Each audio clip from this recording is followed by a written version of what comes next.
Menurut Lewis, unsur-unsur non-logam dapat membentuk ikatan ion dengan atom non-logam lainnya melalui penggunaan bersama elektron valensinya. Mengapa atom non-logam ini tidak melakukan serah terima elektron seperti ikatan ion? Atom-atom non-logam umumnya berada pada golongan 5A sampai 7A, memiliki elektron yang terbilang banyak sehingga sulit untuk melepaskan elektronnya. Untuk mencapai konfigurasi stabil seperti gas mulia, atom-atom tersebut cenderung men-share elektronnya untuk dipakai bersama. Ikatan yang terbentuk dari sharing elektron ini disebut dengan ikatan kovalen. Dan senyawa yang terbentuk disebut senyawa kovalen. Berikut adalah jenis-jenis senyawa kovalen. Nah, sekarang kita akan membahas tentang ikatan kovalen tunggal. Seperti namanya, ikatan kovalen tunggal adalah ikatan yang terbentuk dari dua atom yang masing-masing menyumbangkan satu elektronnya untuk dipakai bersama sebagai sepasang elektron. Nah, contoh ikatan di sini adalah Cl2 atau yang sering kita sebut dengan klorin. Cl memiliki 7 elektron dan salah satunya disumbangkan untuk dipakai bersama.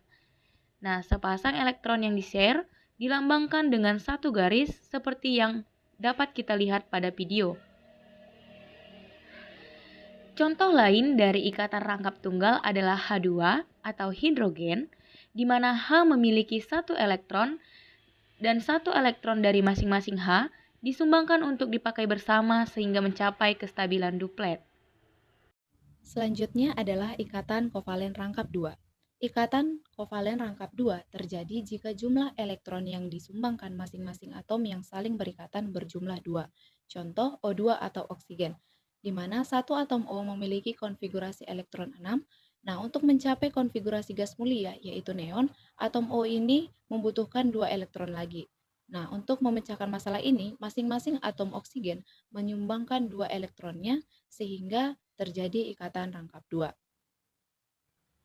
Contoh lain dari ikatan rangkap 2 adalah CO2 atau karbon dioksida.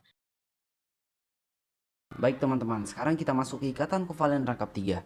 Ikatan kovalen rangkap 3 merupakan ikatan kovalen yang menggunakan 3 pasangan elektron untuk berikatan, di mana masing-masing atom memberikan 3 elektron untuk dipakai secara bersama-sama untuk berikatan.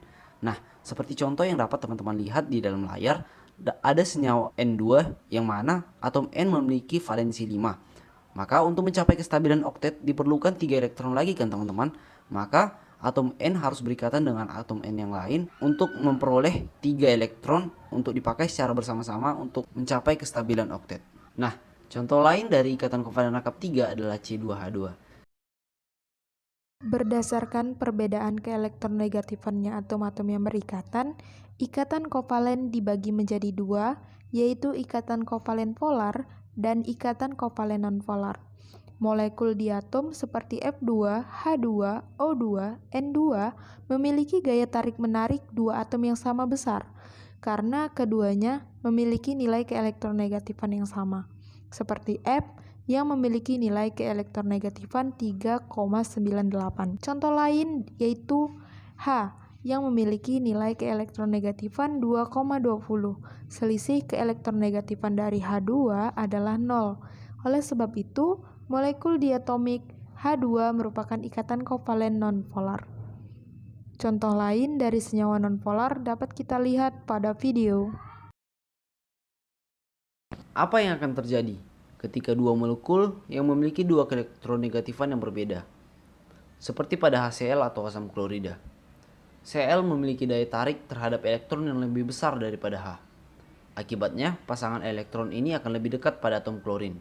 Hal ini menyebabkan pengkutuban muatan. Oleh karena elektron lebih mendekat ke klorin, maka klorin akan membentuk kutub negatif dan sisi hidrogen membentuk kutub positif.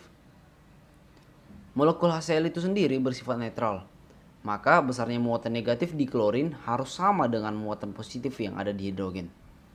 Kutub positif dan negatif dalam senyawa kovalen ini juga merupakan pemisahan muatan secara parsial, bukan keseluruhan seperti ikatan ion. Pengkutuban muatan ini dilambangkan dengan delta. Pada senyawa kovalen yang memiliki pengkutuban ini dinamakan ikatan kovalen polar. Pemisahan muatan secara parsial ini terjadi diakibatkan oleh adanya perbedaan keelektronegatifan dari atom-atom.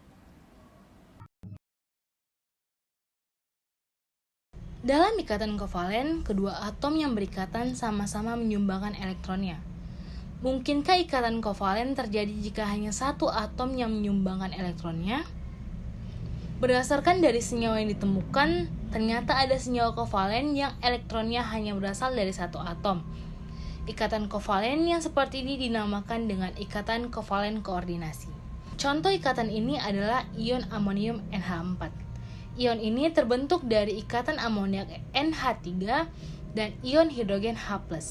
NH3 adalah senyawa kovalen di mana H menyumbangkan 1 elektron dan N menyumbangkan 3 elektron untuk berikatan.